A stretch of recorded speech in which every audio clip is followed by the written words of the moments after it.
So, welcome to Outside the Bubble, where we at Launceston Global Shapers Hub help give you an insight into what else is happening in our community and in our world while we're staying at home. I'm Ella French, and today I have with me Amy Hilder, who is a physiotherapist at PhysioTas. So, thanks for joining me today, Amy. Can you please tell me what the planning sort of was around coronavirus that had to go ahead before, I guess, the big build up to it all? Yeah, sure. Thanks for having me too. So as soon as we as a practice found out about coronavirus, we pretty much had to go straight off the bat with planning with what we had to do, mainly with the hygiene side of things. So we are considered as essential workers. So we had to be as business as usual, but we had to adapt some of our practices quite significantly to adhere to social distancing, wearing face masks, wearing gloves, putting hand sanitizer in every entryway, and quite rigorous cleaning. So that all went into action early on. And then from there, we progressed into more practice planning. So making sure how we could be as safe as possible, and COVID safe is a term that's gone around quite a bit. So we had to make sure how we could do that whilst keeping ourselves and our patients safe. So the first thing we did was a thing called practice isolation. So we've got multiple practices across Launceston and the northeast. So we had to isolate ourselves as professionals, so we didn't have any crossover. So if there was a COVID case, we would shut down one practice. Yeah, that makes sense. Protect the businesses. Yeah. Wow, there's a lot that has to go into it. Yes, yeah. And do you think it was stressful being an essential worker, as you said, especially, I guess, in the lead up to when we initially thought the impact would possibly be worse? It was obviously quite bad on the northwest, and we did have some cases that possibly not as bad as what we anticipated. So was it stressful for yourself, for the business, do you think?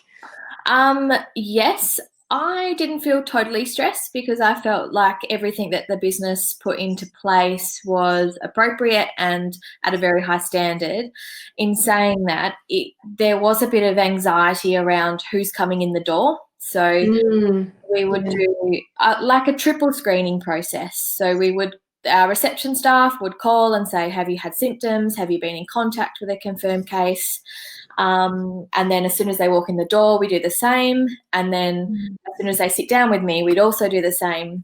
Sometimes there were a few patients that would slip through or not disclose their full health, I guess, which in a way is fair enough because there's a fear of missing out, I think. And there is, I guess, a need to receive physio. So they needed help. And sometimes we found that a few people would slip through, and then we're sitting there thinking, oh my goodness, you've got a sore throat or you've got a runny nose and you may be infected with COVID. So there was a lot of stress, I guess, around that.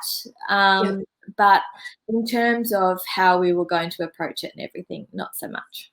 Yeah, so basically things that were in your control you felt okay about, but it was that sort of lack of control of everyone else, which that makes it. Yeah, and that's it. 90% of people, or 99% of people, are really honest and straightforward. And as soon as they said, they would cancel their appointment if they had cold and flu symptoms. But there were a couple who did need help, which then led us to implementing our telehealth service. Yep, awesome. So what did the telehealth service sort of involve? Yeah, so what it would mean would be that we would perform our assessments and treatment over video call, like this one, either that or a phone call. That was challenging the more I think about it.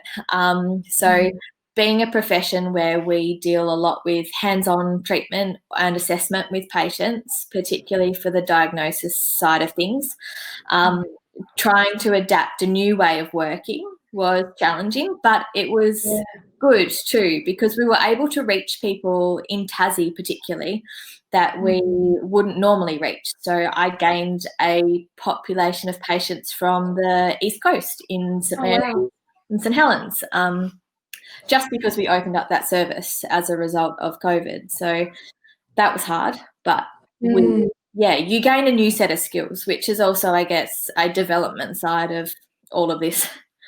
Yeah, that's really interesting. Yeah, it's interesting because I think that's possibly a great way to move forward. But do you think it's something that you guys will keep implemented moving forward, or is there anything that you think the business will change, or you as a physiotherapist yourself will change moving forward from this experience of the pandemic?